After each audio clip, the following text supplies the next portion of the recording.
আমাদের মায়েরা আমাদের জন্য একটার পর একটা কষ্ট করেছেন। যখন মায়ের পেটে আমরা ছিলাম, মা ঠিকভাবে খাইতে পারে নাই, খাবার নিতে চাই, খাবার রাইখা দেয়, বলে মা তুমি কেন খাও না?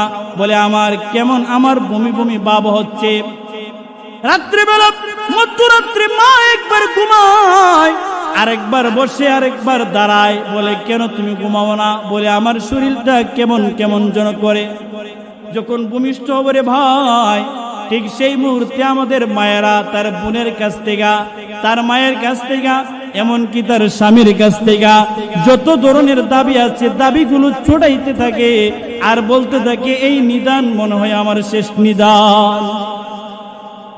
কারণ হলো ওই মা দেখেছে অনেক মায়েরা সন্তান ভূমিষ্ঠ করতে গিয়া নিজের জীবন দিয়েছে, এই জন্য নিজের জীবনের যত দাবি আছে সকল দাবিগুলো ছুটায় নেয়।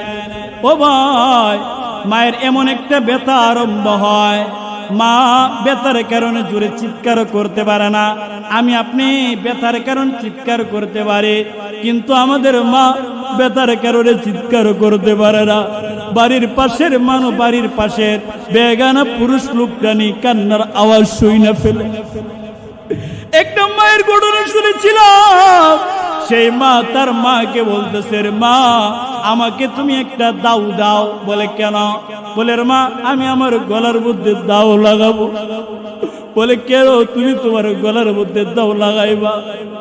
ওই মা বলে ওরে মা পেটের ভিতরে যে যন্ত্রণা হইতেছে, যে ব্যথা হইতেছে, ওরে মা যদি গলার মধ্যে দাও লাগাই হয়তো 2 মিনিট ব্যথা পাবো, কিন্তু পেটের ভিতরে যে ব্যথা হইতেছে সেই ব্যথা তো আমি সহ্য করতে পারতেছি না। এই জন্য এই ব্যথা থেকে বাঁচার জন্য নিজের গলার মধ্যে দাও লাগায় দিব। নাউজুবিল্লাহ।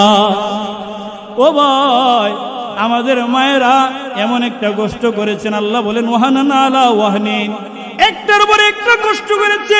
ভূমিষ্ঠ হওয়ার সময় কলস কলস রক্ত বাইর হয়েছিল, মা অজ্ঞান হয়ে পড়ে গিয়েছিল, আমাদের কান্নার আওয়াজে মায়ের হুঁশ ফিরেছিল।